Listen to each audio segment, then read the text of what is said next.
Welcome back to Imchronicallywriting, where myths and folklore from around every corner of the globe come alive through original storytelling. My name is Tashawn, your guide on this journey into the mystical, the eerie, and the forgotten. Each episode will delve into a new tale, blending ancient legends with fresh narratives that will transport you beyond the ordinary. Today, I'll be reading an original story based off the Inilabut from the Philippines. Remember that all stories are loosely based on real-life events, but are set in real-life scenarios, so enjoy it how you may. If you're tuning in on YouTube, Spotify, or Apple Podcasts, thank you for stopping by, but now it's time. Go ahead and settle in, open your mind, lay down, relax, and let the stories unfold. Before we even begin, we have to discuss what an Inilabut is. Inilabut is a humanoid man-eating monster from Ifugao folklore.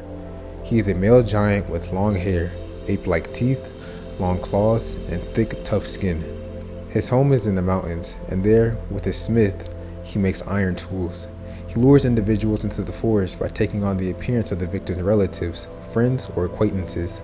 When he finds the chance, he mauls the victim and devours him or her. Hopefully that description of folklore helps you out in understanding the story as I read it to you. Today's story is once again titled Beast of Prey, and this story is basically about a guy going on I guess you could say, first time trip of meeting his lover from across the world.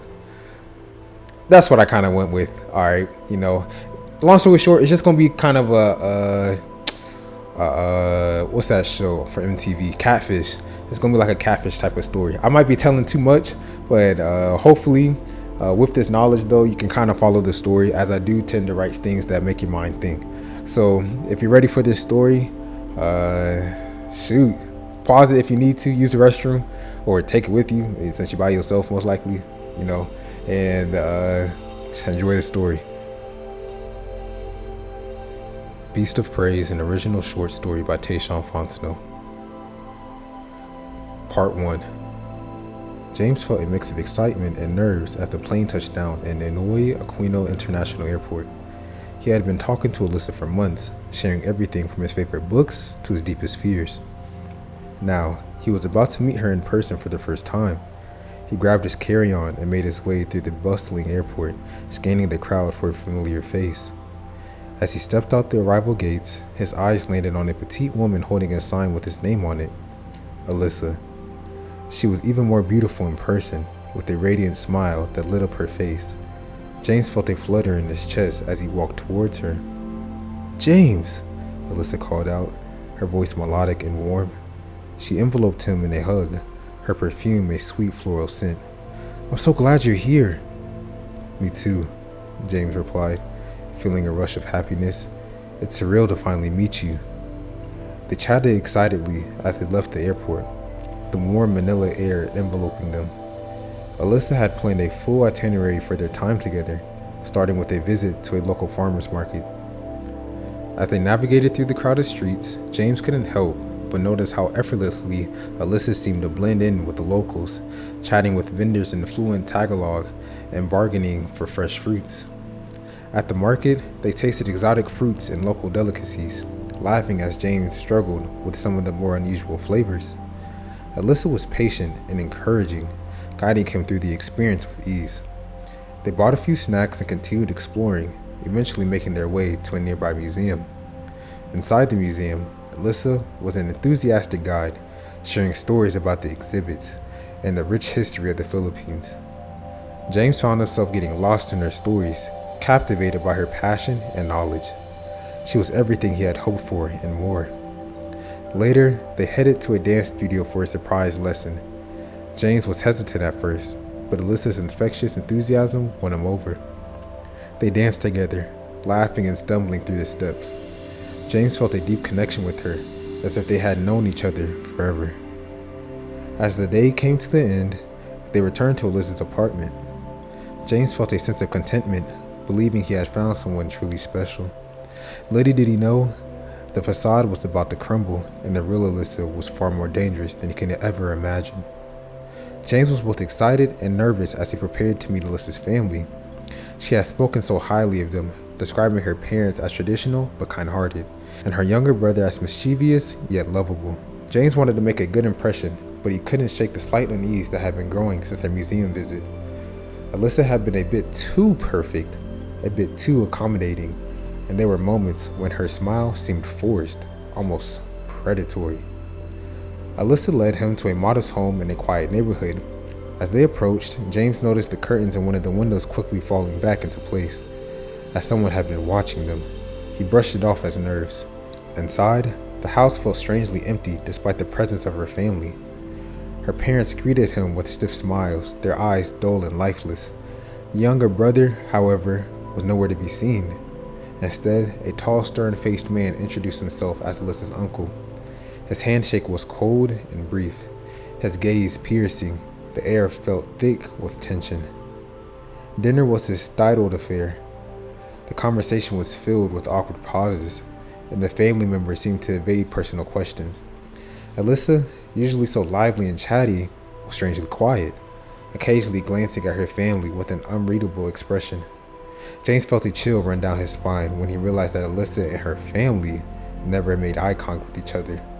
In fact, whenever one entered the room, the other seemed to find reasons to leave. As the night wore on, James noticed subtle but unsettling details. Alyssa's mother nervously fidgeting with her necklace, the uncle watching him with an intensity that felt invasive, and the father barely speaking a word, his eyes darting around as if avoiding some unspoken truth. James couldn't shake the feeling that something was very, very wrong. He decided to excuse himself and use the restroom, hoping to clear his head.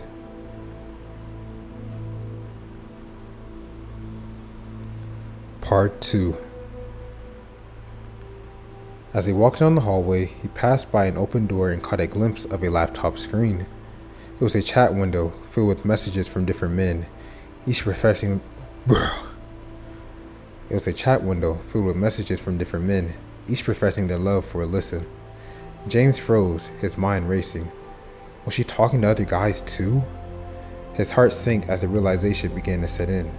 He backed away from the door, trying to compose himself. When he returned to the dining room, the atmosphere felt even colder, and Alyssa's smile seemed sharper, almost sinister. The next morning, James awoke with a sense of foreboding. Alyssa was already awake, looking through her phone. When she saw him stirring, she quickly put it away, but not before a notification popped up on the screen. New target. Arrival confirmed. James' heart pounded. What did that mean? Alyssa, what's that message about? James asked, trying to keep his voice steady. Alyssa's expression flickered, just for a moment, before she plastered on a reassuring smile. Oh, it's just a spam message. You know how it is, she said, her tone light but unconvincing. James nodded. What? James nodded, but his mind was racing. He needed to know the truth. While Alyssa was in the shower, he took a chance and checked her phone. The message app was locked, but he managed to access the photo gallery. What he saw made his blood run cold. Photos of different men, all of them looking happy and in love. We'll do that again. Photos of different men, all of them looking happy and in love. Some of them in very places Alyssa had taken him. And there, among the photos, was a picture of James, taken at the airport without his knowledge. The timestamp was from the day he arrived. Suddenly, everything clicked. The family, the messages, the photos. Alyssa was not who she claimed to be, and he felt a surge of panic and nausea as the realization hit him. She had been playing him, just like the others. But why? What did she want from him? James quickly put the phone back and decided he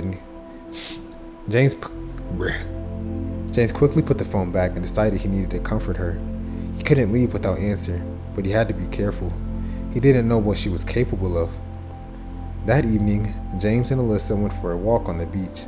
The setting sun cast a golden glow over the water, but James felt none of its warmth. He waited until they were alone before turning to face her. Alyssa, he begun, his voice shaking with controlled anger. Who are you, really? Alyssa's eyes widened in a mocking surprise. What do you mean? I saw the messages, the photos, James continued, his voice growing stronger. You're not who you say you are. You've been lying to me." Alyssa's expression hardened, and for the first time, James saw something dark and dangerous in her eyes. "And what if I have?" she said, her voice cold and mocking. "What are you going to do about it, James?"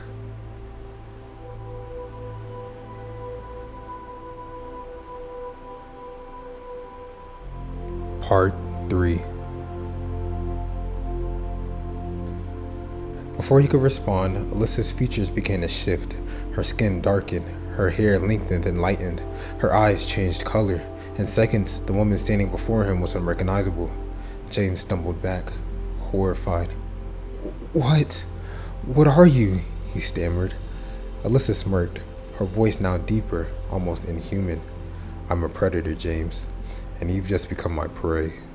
She took a step closer, her form shifting again, this time into a man James recognized from the photos. "I've been hunting men like you for a long time, and now it's your turn." James' mind screamed at him to run, but his feet felt rooted to the spot. Alyssa, or whatever she was, advanced, her eyes gleaming with a predatory hunger. He could feel the malevolence radiating from her, the air thick with danger. Desperate, he looked around for anything he could use as a weapon. His gaze landed on a piece of driftwood. In a swift motion, he grabbed the wood and swung it at her. Alyssa dodged effortlessly, laughing. "Do you really think you can escape me?" she taunted. "You're in my world now." But James wasn't going down without a fight. He swung the driftwood again, this time catching her off guard. Then Pack knocked her back, and he took the chance to run. He sprinted down the beach, his heart pounding in his chest, adrenaline surging through his veins. James ran into the nearby forest, hoping the thick underbush would slow her down. He stumbled through the darkness, branches scratching at his face and arms. Behind him, he could hear Alyssa's laughter echoing through the trees, taunting him and growing closer. Desperation fueled his attempts. He had to find help, someone who could stop her. Just as he thought he was safe, Alyssa appeared right in front of him, her form shifting once more into a monstrous, beast-style creature. Her eyes glowed with an unnatural light, and her mouth twisted into a horrifying grin. "This is the end for you, James," she hissed, advancing slowly. James' mind raced. He frantically searched for anything that might help. His eyes fell on a patch of herbs nearby. He quickly grabbed the herbs and held them out in front of him. Alyssa recoiled, snarling. "You think that will stop me?" she growled, but there was a hint of uncertainty in her voice. James didn't wait to find out if it would work or not.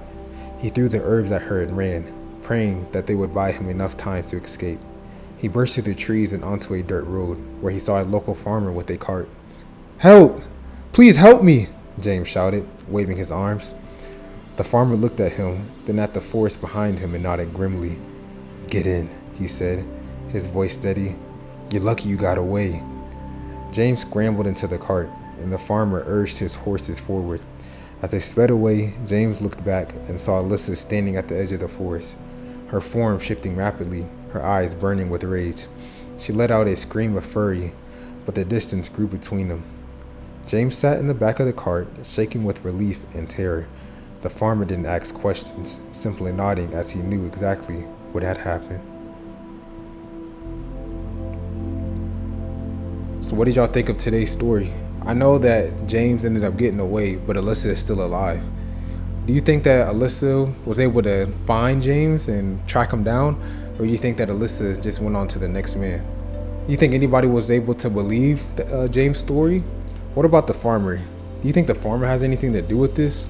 Like, why is he the only person that's near the woods at this exact time that James needed help, you know? But any of those questions struck your mind, or if you have anything else that you want to let me know, just put it down below in the comments or whatever platform you're listening on. And thank you for enjoying today's read. But if you enjoyed today's story, make sure to hit that subscribe button on YouTube and like the video. If you're listening on Spotify or Apple Podcasts, make sure to follow if you haven't already. I post daily stories to keep you up at night. So if you have a folklore, myth, or legend in mind that you want me to write about, let me know down below in the comments. My name is Tashawn and I'm chronically writing, and I'll see y'all in our next story. Have a blessed day.